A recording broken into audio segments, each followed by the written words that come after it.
आप देख रहे हैं संविधान और कानून SK लाइव न्यूज।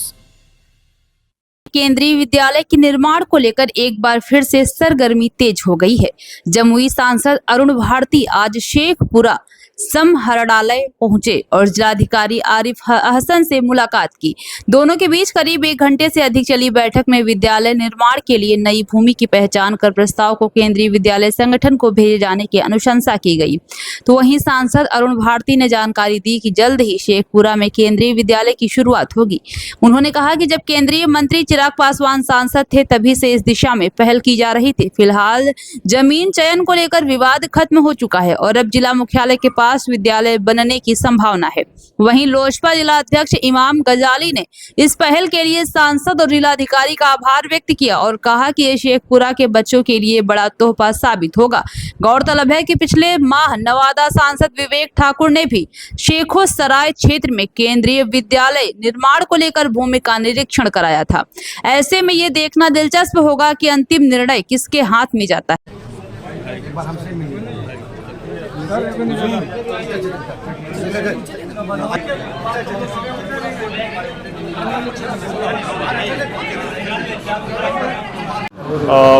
संज्ञान में जब आया था हम लोगों ने प्रशासन से बात की और मुझे आज बताते हुए खुशी हो रही है कि प्रशासन ने अपनी तरफ से कटनी कोल में एक ज़मीन चिन्हित किया है केंद्रीय विद्यालय के लिए, जो आगे कार्रवाई के लिए भेज दी गई है और तब तक टेम्पररी यहाँ स्कूल चलाने के लिए एक मॉडल स्कूल भी रेडी है, तैयार है, इसकी भी कार्रवाई चल रही है। बहुत कम समय में हम लोग यहाँ पर अब शेखपुरा में केंद्रीय विद्यालय पहले टेम्पररी रूप से शुरू होते हुए देखेंगे और फिर कटनी कोल में जब ज़मीन की स्वीकृति ऊपर से आ जाएगी तो परमानेंट केंद्रीय विद्यालय यहाँ भी स्थापित हो जाएगा। काफ़ी खींचतान है सर इस सवाल। खींचतान थी पहले, लेकिन अब मामला सुलझ गया है। केंद्रीय विद्यालय शेखपुरा विधानसभा में ही है और यहीं पर रहेगा। देखिए, विरोधियों को आज के दिन में विकास के मुद्दे को लेकर के कहने के लिए शेखपुरा की जनता और बिहार की जनता के पास नहीं है, इसलिए वो कभी दक्षिण से कभी पश्चिम से नेताओं का जमाहट यहाँ पर कर रहे हैं। लेकिन अगर वो कर रहे हैं तो साथ ही साथ अगर आपके पास विकास का मुद्दा नहीं है तो कम से कम अपनी पार्टी का विजन और राजनीति में आप विकास के लिए अपने क्षेत्र के लिए क्या रोड मैप लेकर आए हैं इसकी बात भी करें। आप सिर्फ और सिर्फ वोटर अधिकार यात्रा के माध्यम से ये डर फैला रहे हैं कि आपका वोट अधिकार चला जाएगा तो आपका पेंशन चला जाएगा तो आपकी ज़मीन चली जाएगी। ये सिर्फ और सिर्फ डराने की राजनीति है। एक डराने की राजनीति हुई थी जंगल राज में, जब डर कायम किया गया था, अपराध की घटनाएं थी और यहाँ पर अभी कुछ नेता और भी हैं जो शेखपुरा में लगातार गरीबों पर, दलितों पर, पिछड़ों पर अत्याचार करते हैं अपना वर्चस्व बनाए रखने के लिए। प्रशासन से इस बारे में भी बात हुई है, उनको चिन्हित किया जाएगा।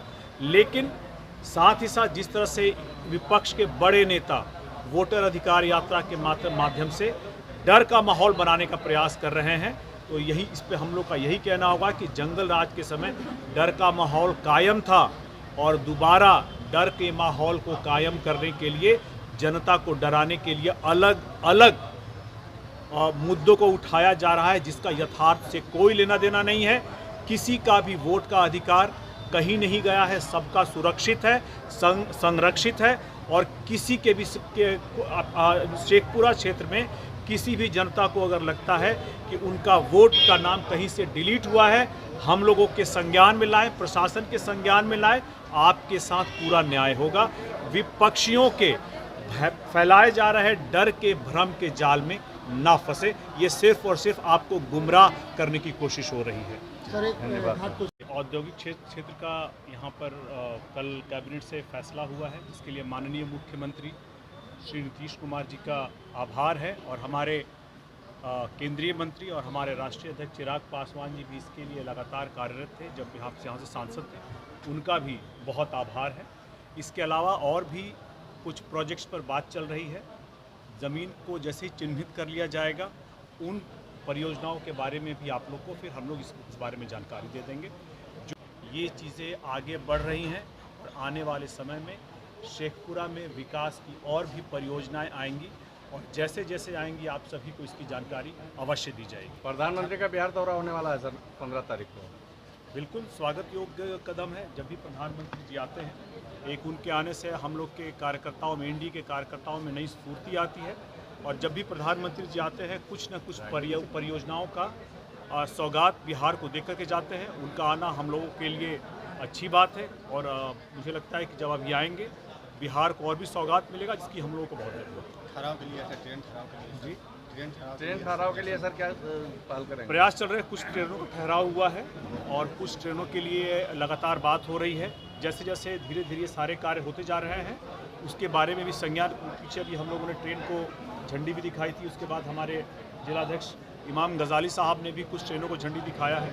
आने वाले समय में आप लोगों की जो मांग है और ट्रेनों के ठहराव की, वो भी कार्य प्रगति पर है और जैसे जैसे होते जाएगा आपको उसकी जानकारी हम लोग अवश्य देते रहेंगे। खबरों के लेटेस्ट अपडेट के लिए इसी तरह हमारे साथ जुड़े रहें और इस वीडियो को ज्यादा से ज्यादा शेयर करें।